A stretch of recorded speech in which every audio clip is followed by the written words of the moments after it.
History of Yemen. Published December the 9th, 2017. Special characters are denoted as follows. And. Beginning and ending single or double quotations. And. Left and right parentheses. Yemen is one of the oldest centers of civilization in the Near East.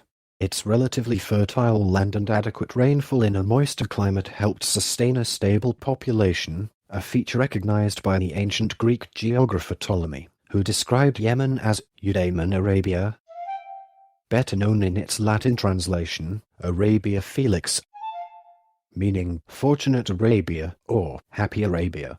Yemenis had developed the South Arabian alphabet by the 12th to 8th centuries BCE, which explains why most historians date all of the ancient Yemeni kingdoms to that era.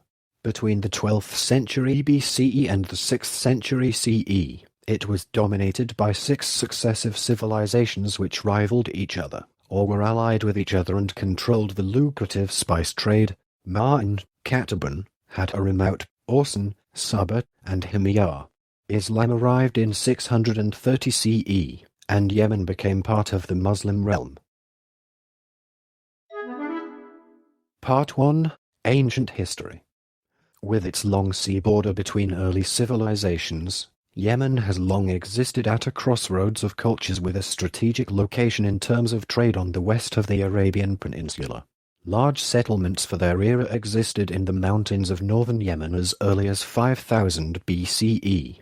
Little is known about ancient Yemen and how exactly it transitioned from nascent Bronze Age civilizations to more trade-focused caravan kingdoms. This may be due to social or official discouragement of research into pre-Islamic civilizations in Arabia. The Saban kingdom came into existence from at least the 11th century BC. There were 4 major kingdoms or tribal confederations in South Arabia: Saba, Hadramaut, Kataban and Ma'in. Saba is believed to be biblical Sheba and was the most prominent federation. The Saban rulers adopted the title Makarib, generally thought to mean unifier or a priest-king. The role of the Makarib was to bring the various tribes under the kingdom and preside over them all. The Sabaeans built the Great Dam of Marib around 940 BCE. The dam was built to withstand the seasonal flash floods surging down the valley. Between 700 and 680 BCE, the kingdom of Orson dominated Aden and its surroundings. Saban Makarib Karibalwatari changed his ruling title to that of a king, and conquered the entire realm of Orson, expanding Saban rule and territory to include much of South Arabia. Lack of water in the Arabian Peninsula prevented the Sabans from unifying the entire peninsula. Instead, they established various colonies to control trade routes.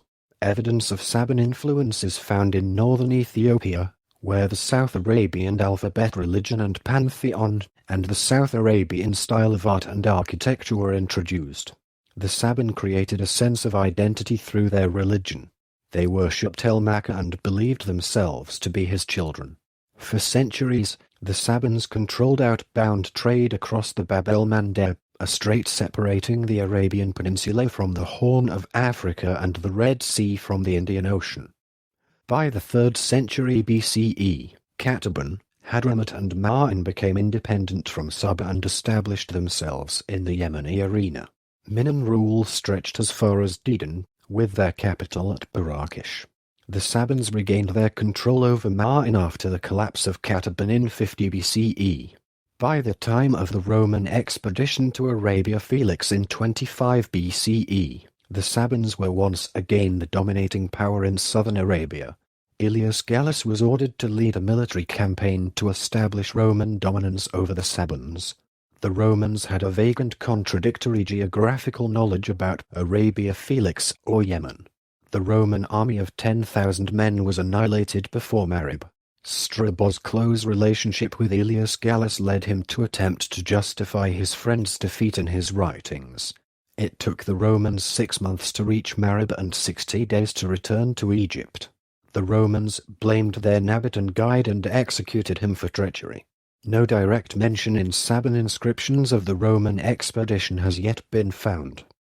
After the Roman expedition, perhaps earlier, the country fell into chaos and two clans, namely Hamdan and Himyar, claimed kingship, assuming the title King of Sheba and Tuhraden. That is, Himyarites, allied themselves with Axum in Ethiopia against the Sabans. The chief of Bakil and king of Saba and Tuhraden, El-Shariadhib, launched successful campaigns against the Himyarites and Habashit. That is, Axum. El-Shari took proud of his campaigns and added the title Yardhib to his name, which means suppressor. He used to kill his enemies by cutting them to pieces. Sana'a came into prominence during his reign as he built the Guamdin Palace to be his place of residence. The Himyarite annexed Sana'a from Hamdan circa AD 100. The tribesmen rebelled against them, however, and regained Sana'a in around 180. It was not until 275 that Shammar Yarish conquered Hadramaut and Najran and Tihama, thus unifying Yemen and consolidating Himyarite rule. The Himyarites rejected polytheism and adhered to a consensual form of monotheism called Rahmanism. In 354, Roman Emperor Constantius II sent an embassy headed by Theophilos the Indian to convert the Himyarites to Christianity. According to Philostorgius, the mission was resisted by local Jews. Several inscriptions have been found in Hebrew and Saban praising the ruling house in Jewish terms for helping and empowering the people of Israel. According to Islamic traditions, King Asad the Perfect mounted a military expedition to support the Jews of Yathrib. Abu Karib Asad, as known from the inscriptions, led a military campaign to Central Arabia or Najd to support the vassal kingdom of Kinda against the Lakhmids. However, no direct reference to Judaism or Yathrib was discovered from his lengthy reign. Abu Karib Asad died in 445 CE, having reigned for almost 50 years. By 515, Himyar became increasingly divided along religious lines, and a bitter conflict between different factions paved the way for an Aksumite intervention. The last Himyarite king Muddy-Karab Yafir was supported by Axum against his Jewish rivals. Muddy-Karab was Christian and launched a campaign against the Lakhmids in southern Iraq, with the support of other Arab allies of Byzantium. The Lakhmids were a bulwark of Persia, which was intolerant to a proselytizing religion like Christianity. After the death of Muddy-Karab Yafir in around 521 CE, a Himyarite Jewish warlord named Yusef Asai Yatha rose to power. His honorary title, Yatha, means to avenge. Yemenite Christians, aided by Axum and Byzantium, systematically persecuted Jews and burned down several synagogues across the land. Yusef avenged his people with great cruelty. He marched toward the port city of Mocha, killing 14,000 and capturing 11,000. Then he settled a camp in Bab el-Mandeb to prevent aid flowing from Axum. At the same time, Yusef sent an army under the command of another Jewish warlord, Shrahil Yakbil, to Najran. Shrahil had reinforcements from the Bedouins of the Kinda and Madhij tribes, eventually wiping out the Christian community in Najran. Yusef Hunu was the one with sidelocks, as known in Arabic literature, believed that Christians in Yemen were a fifth column. Christian sources portrayed Hunu as Yusef Asar as a Jewish zealot, while Islamic traditions say that he threw 20,000 Christians into pits filled with flaming oil. This history, however, is shrouded in legend. Hunu was left to inscriptions, neither of them making any reference to fiery pits. Byzantium had to act or lose all credibility as protector of Eastern Christianity. It is reported that Byzantium Emperor Justin I sent a letter to the Aksumite king Caleb, pressuring him to attack the abominable Hebrew. A tripartite military alliance of Byzantine, Aksumite and Arab Christians successfully defeated Yusef around 525–527 CE, and a Christian client king was installed on the Himyarite throne. Esemithios was a local Christian lord, mentioned in an inscription celebrating the burning of an ancient Saban palace in Marib to build a church on its ruins. 3 new churches were built in Najran alone. Many tribes did not recognize Esemefios' authority. Esemefios was displaced in 531 by a warrior named Abraha, who refused to leave Yemen and declared himself an independent king of Himyar. Emperor Justinian I sent an embassy to Yemen. He wanted the officially Christian Himyarites to use their influence on the tribes in Inner Arabia to launch military operations against Persia. Justinian I bestowed the dignity of king upon the Arab sheikhs of Kinda and Ghassan in Central and North Arabia. From early on, Roman and Byzantine policy was to develop close links with the powers of the coast of the Red Sea. They were successful in converting Aksum and influencing their culture. The results with regard to Yemen were rather disappointing. A Kendite prince called Yazid bin Kabshat rebelled against Abraha and his Arab Chrysatian allies. A truce was reached once the Great Dam of Marib had suffered a breach. Abraha died around 555–565 CE. No reliable sources regarding his death are available. The Sassanid Empire annexed Aden around 570. Under their rule, most of Yemen enjoyed great autonomy except for Aden and Sana'a. This era marked the collapse of ancient South Arabian civilization, since the greater part of the country was under several independent clans until the arrival of Islam in 630. Part 2. Middle Ages. Part 2. Middle Ages. Chapter 1. Advent of Islam and the Three Dynasties. Muhammad sent his cousin Ali to Sana'a and its surroundings around 630 AD. At the time, Yemen was the most advanced region in Arabia. The Banu Hamdan Confederation were among the first to accept Islam. Muhammad sent Mu'adh ibn Jabal as well to Al-Janad in present-day Taiz, and dispatched letters to various tribal leaders. The reason behind this was the division among the tribes and the absence of a strong central authority in Yemen during the days of the Prophet. Major tribes, including Himyar, sent delegations to Medina during the Year of Delegations, around 630 to 631.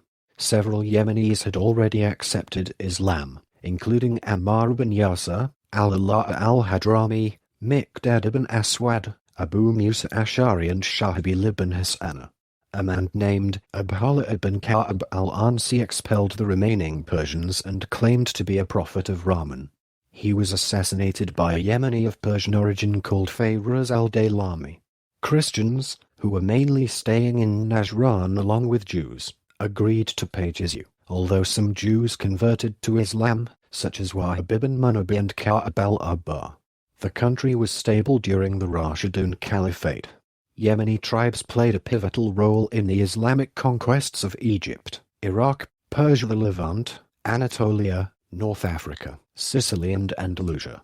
Yemeni tribes that settled in Syria contributed significantly to the solidification of Umayyad rule, especially during the reign of Mu'anai. Powerful Yemenite tribes like Kinda were on his side during the Battle of Marahit. Several emirates led by people of Yemeni descent were established in North Africa and Andalusia. Effective control over entire Yemen was not achieved by the Umayyad Caliphate. Imam Abdullah ibn Yahya al-Qimdi was elected in 745 to lead the Ibafi movement in Hadramaut and Oman. He expelled the Umayyad governor from Sana'a and captured Mecca and Medina in 746. Al-Qimdi, known by his nickname Talib al-Haq, Seeker of Truth, established the first Abadi state in the history of Islam but was killed in Taif around 749 c. Muhammad ibn Abdullah ibn Ziyad founded the Ziyudid dynasty in Tihama around 818 CE. The state stretched from Huli, in present-day Saudi Arabia, to Aden. They nominally recognized the Abbasid Caliphate but were in fact ruling independently from their capital in Zabid. The history of this dynasty is obscure. They never exercised control over the highlands and Hadramaut, and did not control more than a coastal strip of the Yemen, Tihama, bordering the Red Sea. a Himyarite clan called the Euphirids established their rule over the highlands from Sada to Taiz, while Hadramaut was an Abadi stronghold and rejected all allegiance to the Abbasids in Baghdad. By virtue of its location, the Ziyudid dynasty of Zabid developed a special relationship with Abyssinia. The chief of the Dalak Islands exported slaves as well as amber and leopard hides to the then ruler of Yemen. The first Zaydi Imam, Yahya ibn al-Husayn, arrived to Yemen in 893 CE. He was the founder of the Zaydi Imamate in 897. He was a religious cleric and judge who was invited to come to Sada from Medina to arbitrate tribal disputes. Imam Yahya persuaded local tribesmen to follow his teachings. The sect slowly spread across the highlands, as the tribes of Hashid and Bakil, later known as the twin wings of the Imamate, accepted his authority. Yahya established his influence in Sada and Najran. He also tried to capture Sana'a from the Euphirids in 901, but he failed miserably. In 904, the Qarmishans invaded Sana'a.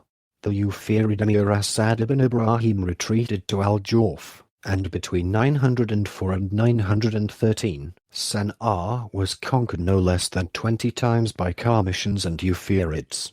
Asad ibn Ibrahim regained Sana'a in 915 CE. The country was in turmoil as Sana'a became a battlefield for the three dynasties as well as independent tribes. The Eufirid emir Abdullah ibn Qatan attacked and burned Zabid in 989, severely weakening the Ziyudid dynasty. The Ziyudid monarchs lost effective power after 989, or even earlier than that. Meanwhile, a succession of slaves held power in Zabid and continued to govern in the name of their masters, eventually establishing their own dynasty around 1022 or 1050 CE according to different sources. Although they were recognized by the Abbasid Caliphate in Baghdad, they ruled no more than Zabid and 4 districts to its north. The rise of the Ismaili Shia Sulayhid dynasty in the Yemeni highlands reduced their history to a series of intrigues. Part 2. Middle Ages. Chapter 2. Sulayhid Dynasty. The Sulayhid dynasty was founded in the northern highlands around 1040 CE. At the time, Yemen was ruled by different local dynasties. In 1060, Ali ibn Muhammad al-Sulayhi conquered Zabid and killed its ruler al-Najjar, founder of the Najahid dynasty, whose sons were forced to flee to Darluk. Hadramaut fell into Sulayhid hands after their capture of Aden in 1062. By 1063, Ali had subjugated Greater Yemen. He then marched toward Hejaz and occupied Mecca. Ali was married to Asma bint Shihab, who governed Yemen with her husband.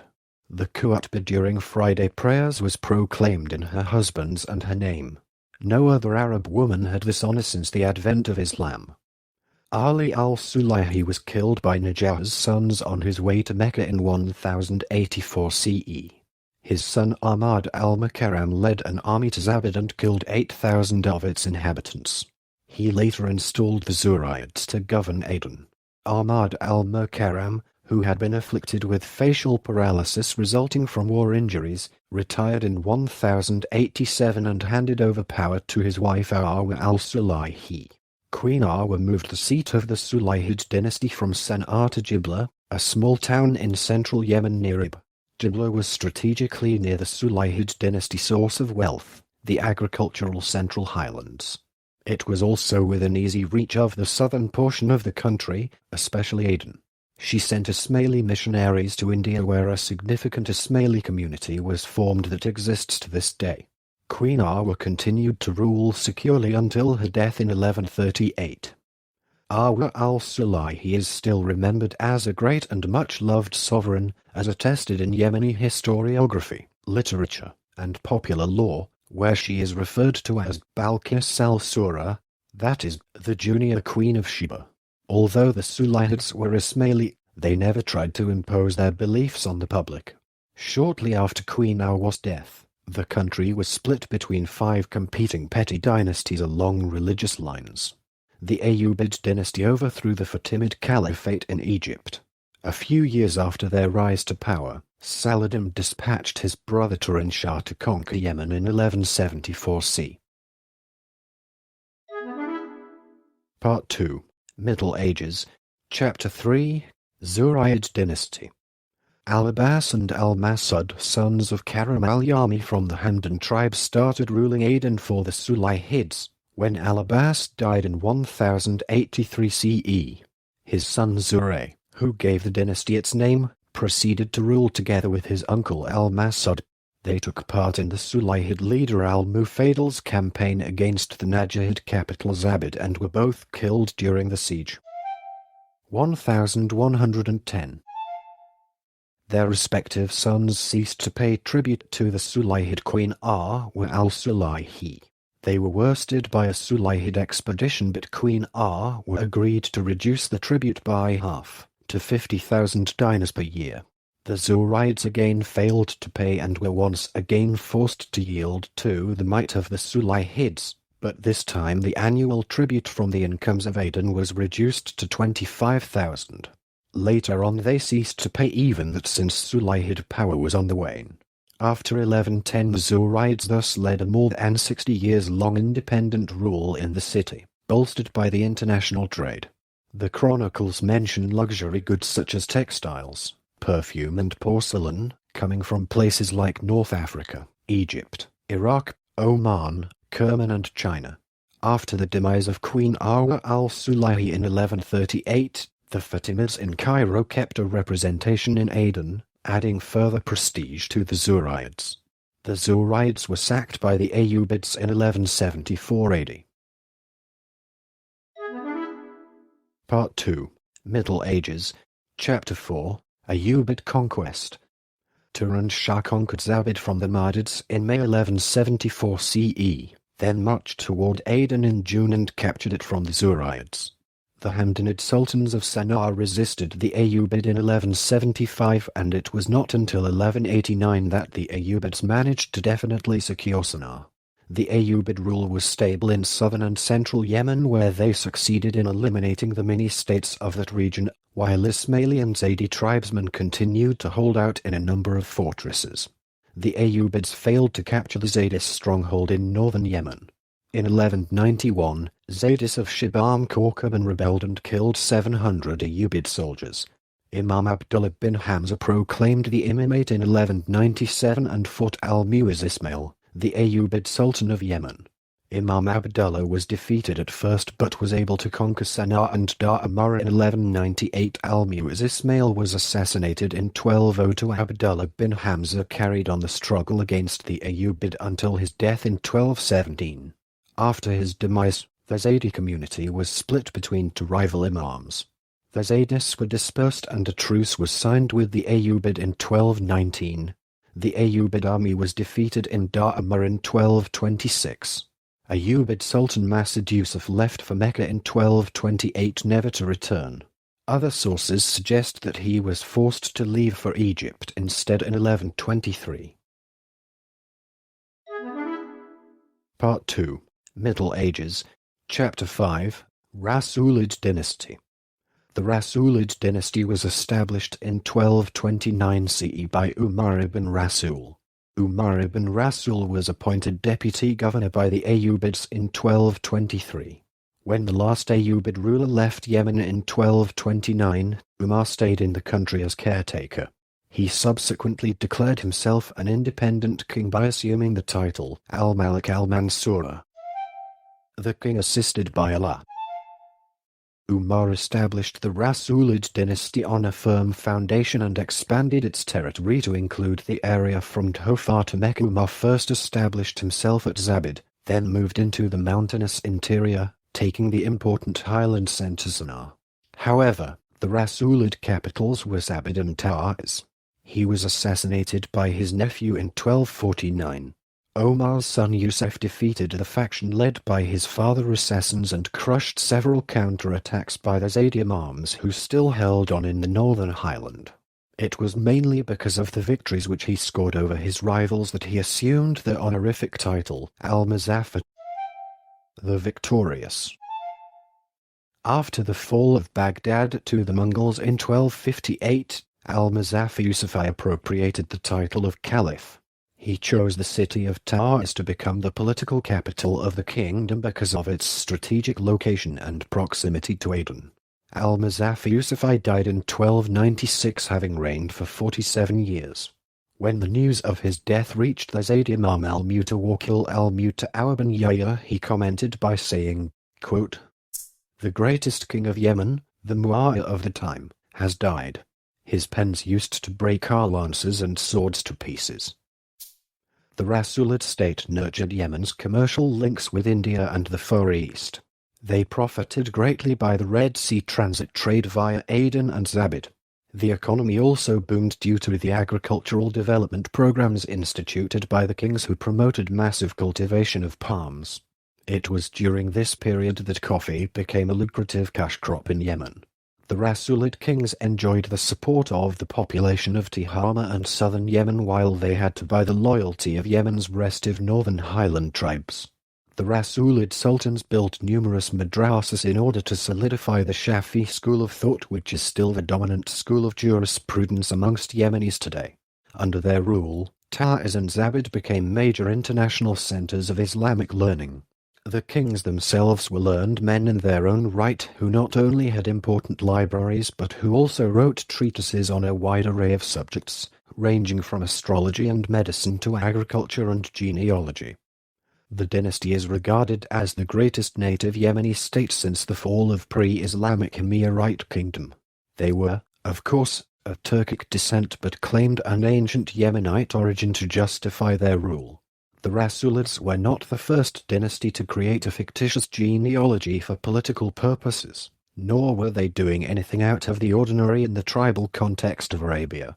By claiming descent from a solid Yemenite tribe, the Rasulid brought Yemen to a vital sense of unity in an otherwise chaotic regional milieu. They had a difficult relationship with the Mamelukes of Egypt because the latter considered them of vassal state. Their competition centered over the Hejaz and the right to provide kiswa of the Kaaba in Mecca. The dynasty became increasingly threatened by disgruntled family members over the problem of succession, combined by periodic tribal revolts, as they were locked in a war of attrition with the Zayd Imams in the northern highlands. During the last 12 years of Rasulid rule, the country was torn between several contenders for the kingdom. The weakening of the Rasulids provided an opportunity for the Banu Tayy clan to take over and establish themselves as the new rulers of Yemen in 1454. Part 2. Middle Ages. Chapter 6. Tahiride Dynasty. The Tahirids were a local clan based in Rada'a. While they were not as impressive as their predecessors, they were still keen builders. They built schools, mosques and irrigation channels, as well as water cisterns and bridges in Zabid and Aden, Rada'a, and Juban. Their best-known monument is the Amiria Madrasa in Rada, which was built in 1504. The Tahiride were too weak either to contain the Zayd Imams or to defend themselves against foreign attacks. The Mamelukes of Egypt tried to attach Yemen to Egypt, and the Portuguese, led by Afonso de Albuquerque, occupied Socotra and launched an unsuccessful four-day siege of Aden in 1513. The Portuguese posed an immediate threat to the Indian Ocean trade. The Mamelukes of Egypt therefore sent an army under the command of Hussein al-Kurdi to fight the intruders. The Mamluk Sultan of Egypt sailed to Zabid in 1515 and began diplomatic talks with Tahiride Sultan Amir bin Abdul Wahab for money that would be needed for jihad against the Portuguese. Instead of confronting the Portuguese, the Mamelukes, who were running out of food and water, landed their fleet on the Yemen coastline and started to harass Tihama villagers for what they needed. Realizing how rich the Tahiride realm was, they decided to conquer it. The Mamluk army, with the support of forces loyal to Zayd Imam al-Mutawakkil Yahya Sharaf ad-Din, conquered the entire realm of the Tahiride but failed to capture Aden in 1517 CE. The Mamluk victory turned out to be short-lived. The Ottoman Empire conquered Egypt, hanging the last Mamluk Sultan in Cairo. It was not until 1538 that the Ottomans decided to conquer Yemen. The Zaydi highland tribes emerged as national heroes by offering a stiff, vigorous resistance to the Turkish occupation. Part 3. Modern History. Part 3. Modern History. Chapter 1. The Zaydis and Ottomans. The Ottomans had two fundamental interests to safeguard in Yemen: the Islamic holy cities of Mecca and Medina and the trade route with India in spices and textiles, both of which were threatened, and the latter virtually eclipsed by the arrival of the Portuguese in the Indian Ocean and the Red Sea in the early part of the 16th century. Had Fem Suleiman Pasha, the Ottoman governor of Egypt, was ordered to command a fleet of 90 ships to conquer Yemen. The country was in a state of incessant anarchy and discord, as Had Fem Suleiman Pasha described it by saying, quote, "Yemen is a land with no lord, an empty province. It would be not only possible but easy to capture, and should it be captured, it would be master of the lands of India and send every year a great amount of gold and jewels to Constantinople." Imam al-Mutawakil Yahya Shrafaddin ruled over the northern highlands, including Sana'a, while Aden was held by the last Tahiride Sultan Amir ibn Daud. Had Fem Suleiman Pasha stormed Aden in 1538 CE, killing its ruler, and extended Ottoman's authority to include Zabid in 1539 and eventually Tihama in its entirety. Zabid became the administrative headquarters of Yemeni Alat. The Ottoman governors did not exercise much control over the highlands. They held sway mainly in the southern coastal region, particularly around Zabid, Mocha and Aden. Out of 80,000 soldiers sent to Yemen from Egypt between 1539 to 1547, only 7,000 survived. The Ottoman accountant general in Egypt remarks, quote, "We have seen no foundry like Yemen for our soldiers. Each time we have sent an expeditionary force there, it has melted away like salt dissolved in water." The Ottomans sent yet another expeditionary force to Zabid in 1547 CE while Imam al-Mutawakil Yahya Shrafaddin was ruling the highlands independently.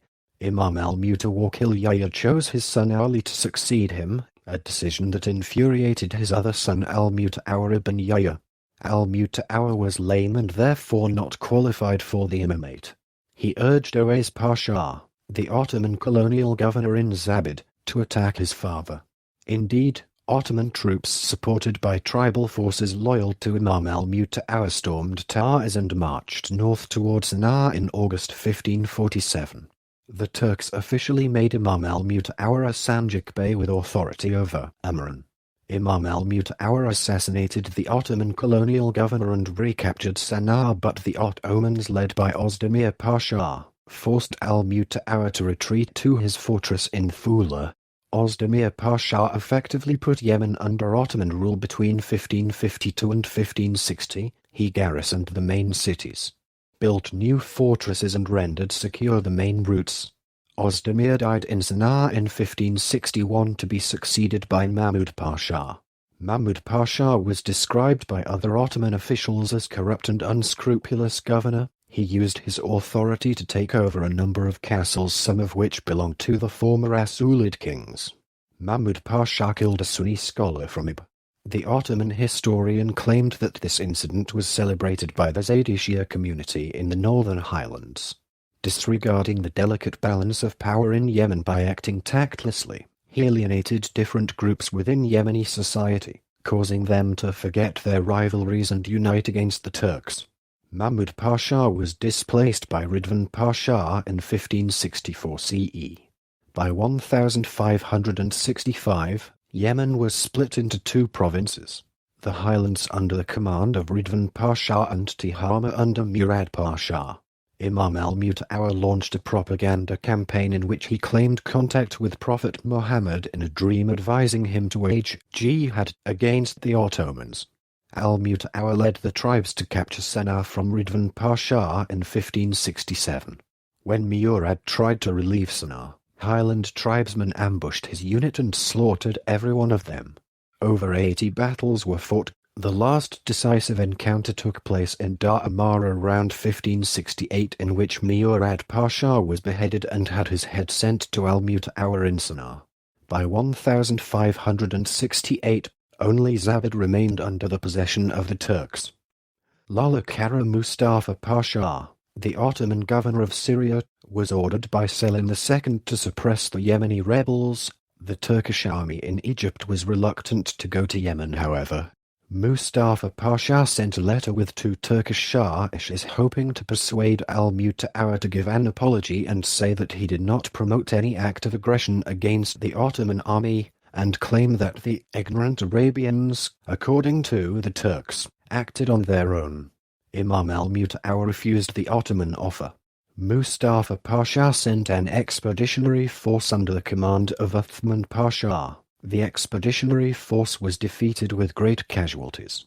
Sultan Selim II was infuriated by Mustafa's hesitation to go Yemen. He executed a number of Sanjak Beys in Egypt and ordered Sinan Pasha to lead the entire Turkish army in Egypt to reconquer Yemen. Sinan Pasha was a prominent Ottoman general of Albanian origin. He reconquered Aden, Taiz, Iba and besieged Shibam Korkuban in 1570 for 7 months. The siege was lifted once a truce was reached. Imam al-Muta'awwir was pushed back but could not be entirely overcome. After al-Muta'awwir's demise in 1572, the Zaydi community was not united under an imam. The Turks took advantage of their disparity and conquered Sana'a, Sada and Najran in 1583. Imam al-Nasir Hassan was arrested in 1585 and exiled to Constantinople, thereby putting an end to the Yemeni rebellion. The Zaydi tribesmen in the northern highlands, particularly those of Hashid and Bakil, were a constant irritant to Turkish rule in Arabia. Justifying their presence in Yemen as a triumph for Islam, the Ottomans accused the Zaydis of being infidels.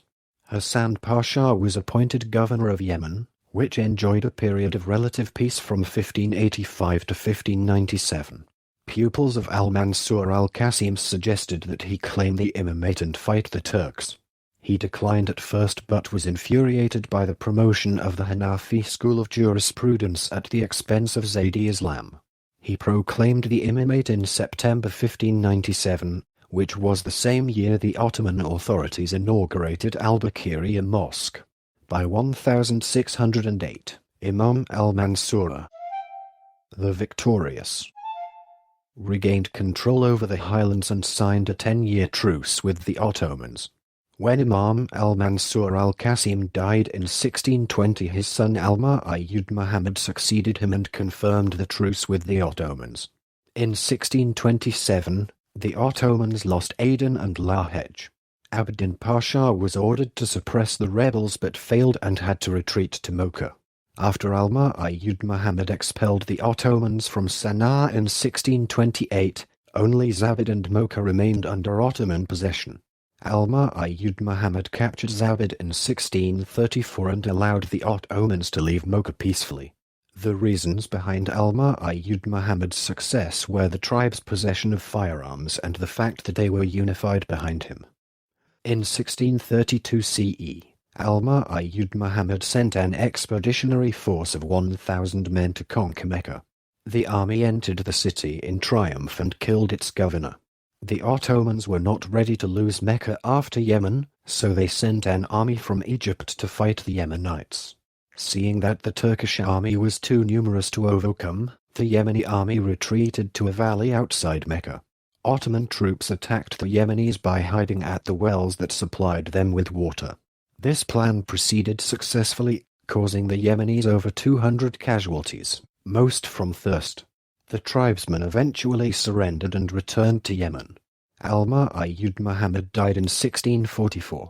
He was succeeded by al-Mutawakkil Ismail, another son of al-Mansur al-Qasim, who conquered Yemen in its entirety, from Asir in the north to Dhofar in the east. During his reign and that of his successor, al-Mahdi Ahmad, 1676 to 1681, the imamate implemented some of the harshest discriminatory laws against the Jews of Yemen, which culminated in the expulsion of all Jews, exile of Morza to a hot and arid region in the Tihama coastal plain.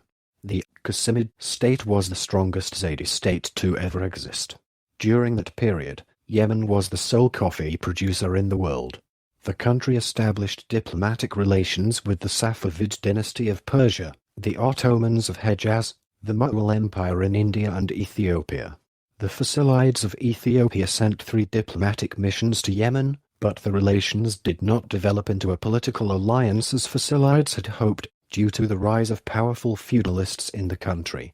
In the first half of the 18th century, the Europeans broke Yemen's monopoly on coffee by smuggling out coffee trees and cultivating them in their own colonies in the East Indies, East Africa, the West Indies and Latin America. The imamate did not follow a cohesive mechanism for succession, and family quarrels and tribal insubordination led to the political decline of the Qasimi dynasty in the 18th century. In 1728 or 1731 the chief representative of Lahej declared himself an independent sultan in defiance of the Qasimid dynasty and conquered Aden, thus establishing the Sultanate of Lahej. The rising power of the fervently Islamist Wahhabi movement on the Arabian Peninsula cost Azadi state its coastal possessions after 1803 CE. The Imam was able to regain them temporarily in 1818, but new intervention by the Ottoman Viceroy of Egypt in 1833 again wrested the coast from the ruler in Sana'a. After 1835 the imamate changed hands with great frequency and some imams were assassinated. After 1849 the Zaydi polity descended into chaos that lasted for decades. Part 3. Modern History. Chapter 2. Great Britain and the 9 Regions. The British were looking for a coal depot to service their steamers en route to India. It took 700 tons of coal for a round trip from Suez to Bombay. East India Company officials decided on Aden. The British Empire tried to reach an agreement with the Zayd Imam of Sana'a permitting them a foothold in Mocha, and when unable to secure their position, they extracted a similar agreement from the Sultan of Lahej, enabling them to consolidate a position in Aden. An incident played into British hands when, while passing Aden for trading purposes, one of their sailing ships sank and Arab tribesmen boarded it and plundered its contents. The British India government dispatched a warship under the command of Captain Stafford Bettesworth Haynes to demand compensation. Haynes bombarded Aden from his warship in January 1839. The ruler of Lahej, who was in Aden at the time, ordered his guards to defend the port, but they failed in the face of overwhelming military and naval power. The British managed to occupy Aden and agreed to compensate the Sultan with an annual payment of 6,000 riyals. The British evicted the Sultan of Lahej from Aden and forced him to accept their protection. In November 1839, 5,000 tribesmen tried to retake the town but were repulsed and 200 were killed. The British realized that Aden's prosperity depended on their relations with the neighboring tribes, which required that they rest on a firm and satisfactory basis.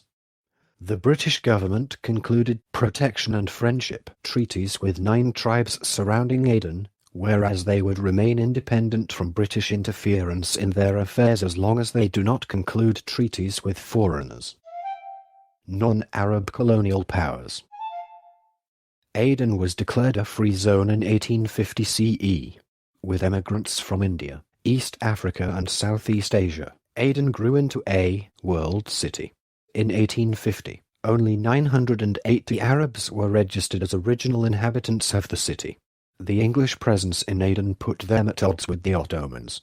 The Turks asserted to the British that they held sovereignty over the whole of Arabia, including Yemen as successor of Muhammad and the chief of the Universal Caliphate. Part 3. Modern History. Chapter 3. Ottoman Return. The Ottomans were concerned about the British expansion from India to the Red Sea and Arabia. They returned to the Tihama in 1849 after an absence of 2 centuries. Rivalries and disturbances continued among the Zayd Imams, between them and their deputies, with the ulama, with the heads of tribes, as well as with those who belonged to other sects. Some citizens of Sana'a were desperate to return law and order to Yemen and asked the Ottoman Pasha in Tihama to pacify the country. Yemeni merchants knew that the return of the Ottomans would improve their trade, for the Ottomans would become their customers. An Ottoman expedition force tried to capture Sana'a but was defeated and had to evacuate the highlands. The opening of the Suez Canal in 1869 strengthened the Ottomans' decision to remain in Yemen. In 1872, military forces were dispatched from Constantinople and moved beyond the Ottoman stronghold in lowlands Tihama to conquer Sana'a. By 1873 the Ottomans succeeded in conquering the northern highlands. Sana'a became the administrative capital of Yemen Vilayet. The Ottomans learned from their previous experience and worked on the disempowerment of local lords in the highland regions. They even attempted to secularize the Yemeni society. Yemenite Jews came to perceive themselves in Yemeni nationalist terms. The Ottomans appeased the tribes by forgiving their rebellious chiefs and appointing them to administrative posts. They introduced a series of reforms to enhance the country's economic welfare. On the other hand, corruption was widespread in the Ottoman administration in Yemen. This stemmed from the fact that only the worst of the officials were appointed because those who could avoid serving in Yemen did so. The Ottomans had reasserted control over the highlands for temporary duration. The so-called Tanzimat reforms were considered heretic by the Zaidi tribes.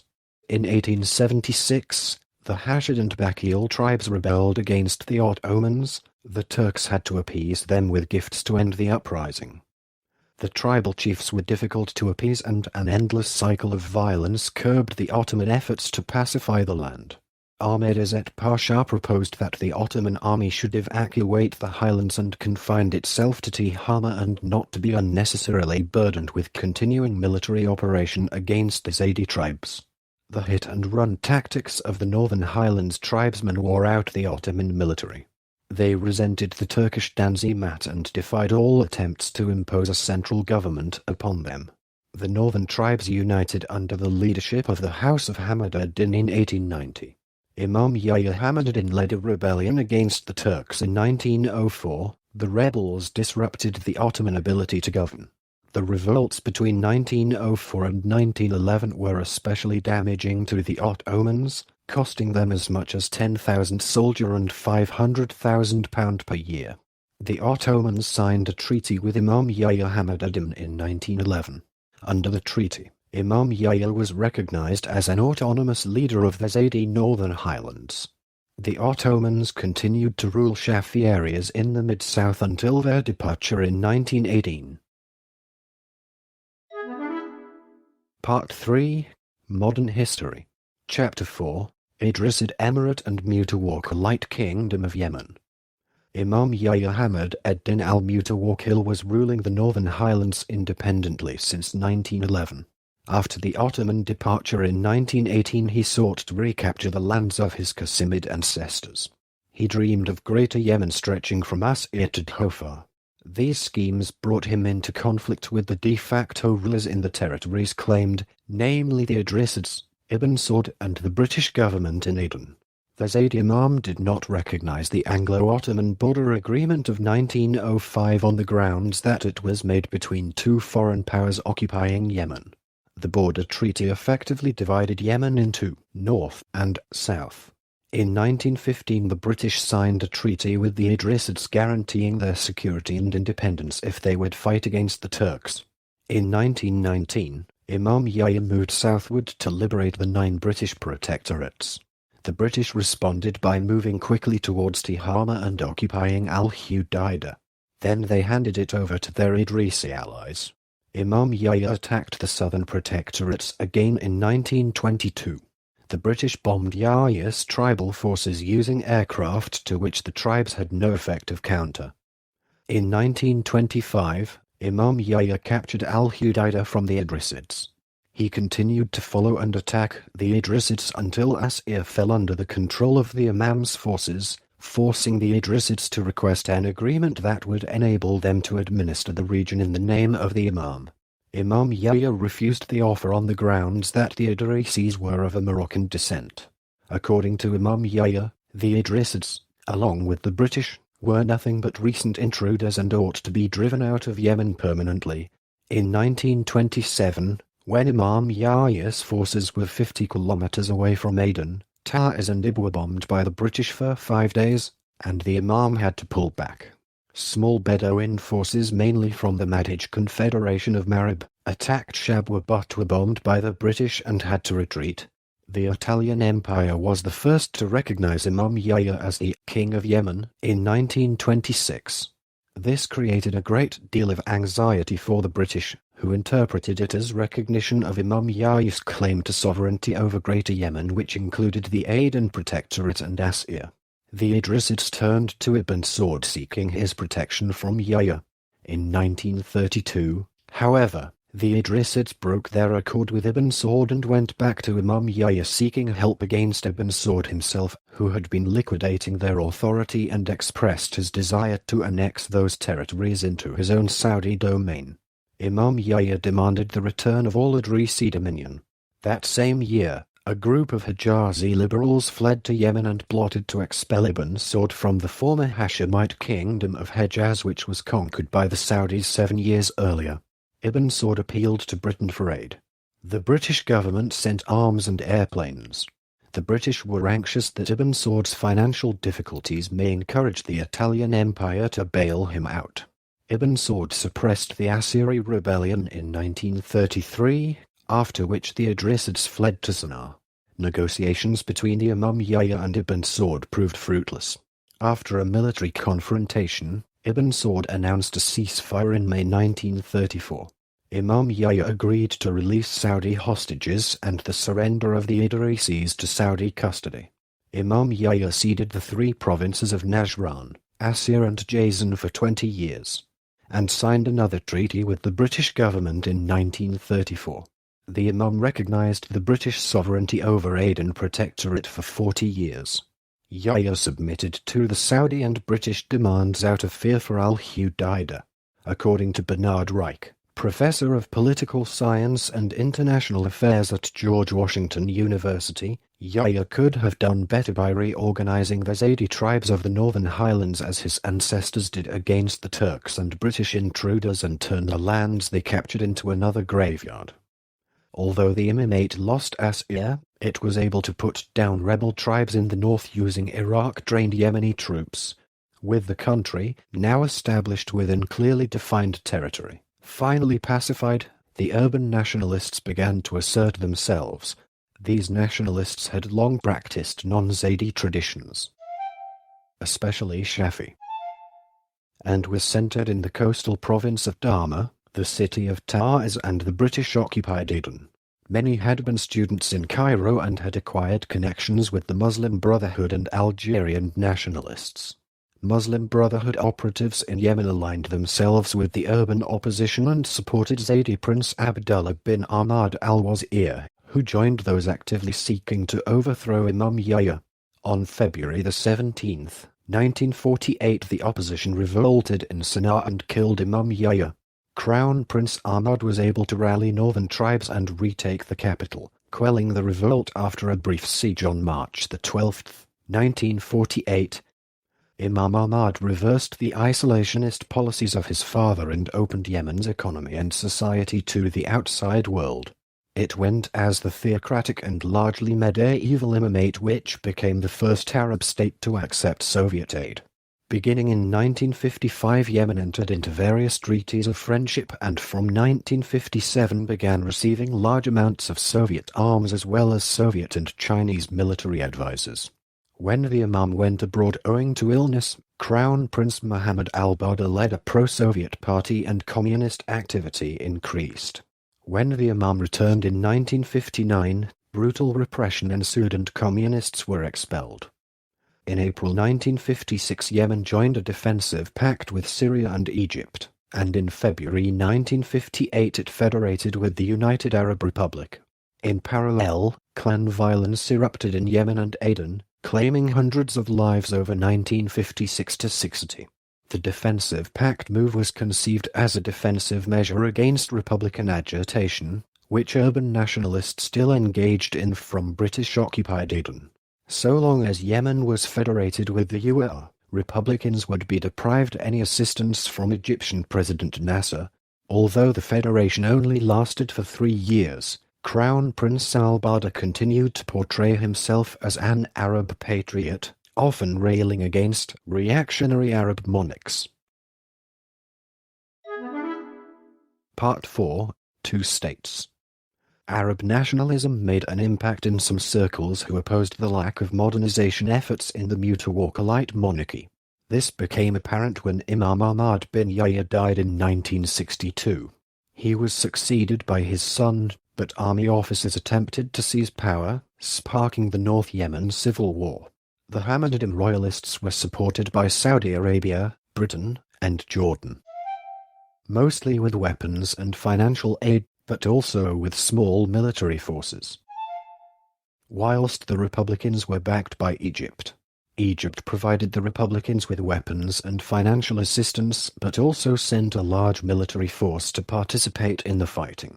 Israel covertly supplied weapons to the royalists in order to keep the Egyptian military busy in Yemen and make Nasser less likely to initiate a conflict in Sinai.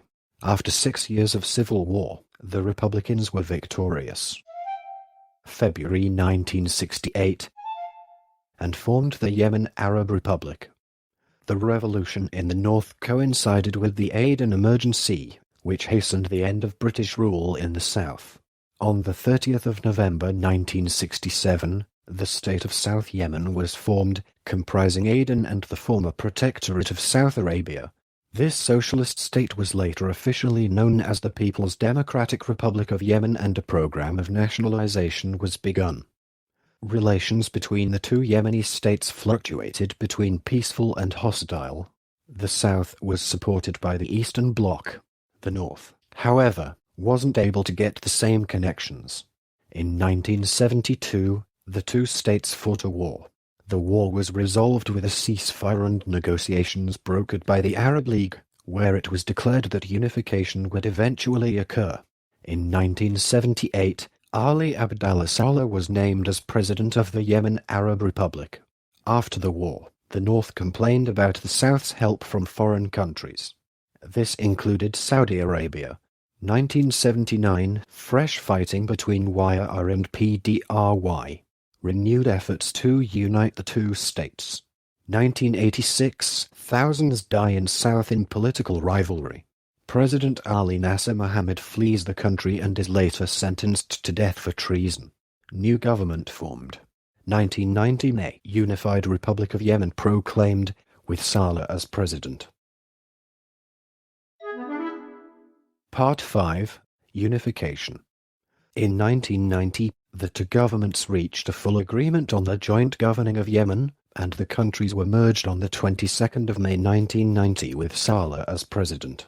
The president of South Yemen, Ali Salim al-Baid, became vice president. A unified parliament was formed and a unity constitution was agreed upon. In the 1993 parliamentary election, the first held after unification, the General People's Congress won 122 of 301 seats. After the invasion of Kuwait crisis in 1990, Yemen's president opposed military intervention from non-Arab states. As a member of the United Nations Security Council for 1990 and 1991, Yemen abstained on a number of UNSC resolutions concerning Iraq and Kuwait and voted against the use of force resolution. The vote outraged the U.S. Saudi Arabia expelled 800,000 Yemenis in 1990 and 1991 to punish Yemen for its opposition to the war. Following food riots in major towns in 1992, a new coalition government made up of the ruling parties from both the former Yemeni states was formed in 1993. However, Vice President al-Baid withdrew to Aden in August 1993 and said he would not return to the government until his grievances were addressed. These included northern violence against his Yemeni Socialist Party, as well as the economic marginalization of the South. Negotiations to end the political deadlock dragged on into 1994. The government of Prime Minister Haidar Abu Bakr al-Attis became ineffective due to political infighting. An accord between northern and southern leaders was signed in Amman, Jordan on the 20th of February 1994, but this could not stop the civil war. Citation needed. During these tensions, both the Northern and Southern armies, which had never integrated, gathered on their respective frontiers. The May-July 1994 civil war in Yemen resulted in the defeat of the Southern Armed Forces and the flight into exile of many Yemeni Socialist Party leaders and other Southern secessionists. Citation needed. Saudi Arabia actively aided the South during the 1994 civil war. Saleh became Yemen's first directly elected president in the 1999 presidential election, winning 96.2% of the vote. The only other candidate, Najib Qahtani al-Shabi, was the son of Qahtani Muhammad al-Shabi, a former president of South Yemen, though a member of Saleh's General People's Congress (GPC). The party, Najib ran as an independent.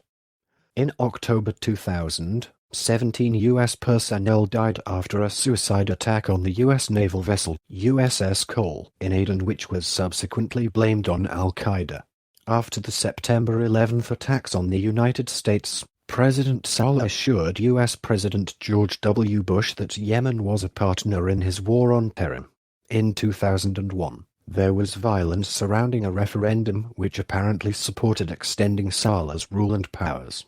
The Shia insurgency in Yemen began in June 2004 when dissident cleric Hussein Badruddin al-Houthi, head of the Zaydi Shia sect, launched an uprising against the Yemeni government. The Yemeni government alleged that the Houthis were seeking to overthrow it and to implement Shia religious law. The rebels counter that they are defending their community against discrimination and government aggression. In 2005, at least 36 people were killed in clashes across the country between police and protesters over rising fuel prices. In the 2006 presidential election, held on the 20th of September, Saleh won with 77.2% of the vote. His main rival, Faisal bin Shamalan, received 21.8%. Saleh was sworn in for another term on the 27th of September. A suicide bomber killed 8 Spanish tourists and 2 Yemenis in the province of Marib in July 2007. There was a series of bomb attacks on police, official, diplomatic, foreign business and tourism targets in 2008. Car bombings outside the U.S. Embassy in Sana'a killed 18 people, including 6 of the assailants in September 2008. In 2008, an opposition rally in Sana'a demanding electoral reform was met with police gunfire. Part 5, Unification. Chapter 1, Al-Qaeda. In January 2009, the Saudi and Yemeni Al-Qaeda branches merged to form Al-Qaeda in the Arabian Peninsula. AQAP. Al-Qaeda in the Arabian Peninsula is based in Yemen, and many of its members were Saudi nationals who had been released from Guantanamo Bay. Saleh released 176 Al-Qaeda suspects on condition of good behavior, but terrorist activities continued. The Yemeni army launched a fresh offensive against the Shia insurgents in 2009, assisted by Saudi forces. Tens of thousands of people were displaced by the fighting. A new ceasefire was agreed upon in February 2010. However, by the end of the year, Yemen claimed that 3,000 soldiers had been killed in renewed fighting. The Shia rebels accused Saudi Arabia of providing support to Salafi groups to suppress Zaydism in Yemen. Saleh's government used Al-Qaeda in its wars against the insurgent Houthis clan. Some news reports have suggested that, on orders from U.S. President Barack Obama, U.S. warplanes fired cruise missiles at what officials in Washington claimed were Al-Qaeda training camps in the provinces of Sana'a and Abyan on the 17th of December 2009. Instead of hitting Al-Qaeda operatives, it hit a village, killing 55 civilians. Officials in Yemen said that the attacks claimed the lives of more than 60 civilians, 28 of them children. Another airstrike was carried out on the 24th of December. The U.S. launched a series of drone attacks in Yemen to curb a perceived growing terror threat due to political chaos in Yemen. Since December 2009, U.S. strikes in Yemen have been carried out by the U.S. military with intelligence support from CIA. The drone strikes are protested by human rights groups who say they kill innocent civilians and that the U.S. military and CIA drone strikes lack sufficient congressional oversight, including the choice of human targets suspected of being threats to America. Controversy over U.S. policy for drone attacks mushroomed after a September 2011 drone strike in Yemen killed Anwar al-Awlaki and Samir Khan, both U.S. citizens. Another drone strike in October 2011 killed Anwar's teenage son, Abdul Rahman al-Awlaki. In 2010, the Obama administration policy allowed targeting of people whose names are not known. The U.S. government increased military aid to $140 million in 2010. U.S. drone strikes continued after the ousting of President Saleh. Part 5. Unification. Chapter 2. Government Instability 2011-present. The Yemeni crisis began with the 2011-12 revolution against President Ali Abdullah Saleh, who had led Yemen for more than 2 decades. After Saleh left office in early 2012 as part of a mediated agreement between the Yemeni government and opposition groups, the government led by Saleh's former vice president, Abd Mansur Hadi, struggled to unite the fractious political landscape of the country and fend off threats both from al-Qaeda in the Arabian Peninsula and Houthi militants that had been waging a protracted insurgency in the north for years. In 2014, Houthi fighters swept into the capital of Sana'a and forced Hadi to negotiate a unity government with other political factions. The rebels continued to apply pressure on the weakened government until, after his presidential palace and private residence came under attack from the militant group, Hadi resigned along with his ministers in January 2015. The following month, the Houthis declared themselves in control of the government, dissolving parliament and installing an interim revolutionary committee led by Mohammed Ali al-Houthi, a cousin of Houthi leader Abdul Malik al-Houthi. However, Hadi escaped to Aden, where he declared he remains Yemen's legitimate president, proclaimed the country's temporary capital, and called on loyal government officials and members of the military to rally to him. Chapter 2. Government Instability 2011-present. Section 1. 2011 Revolution.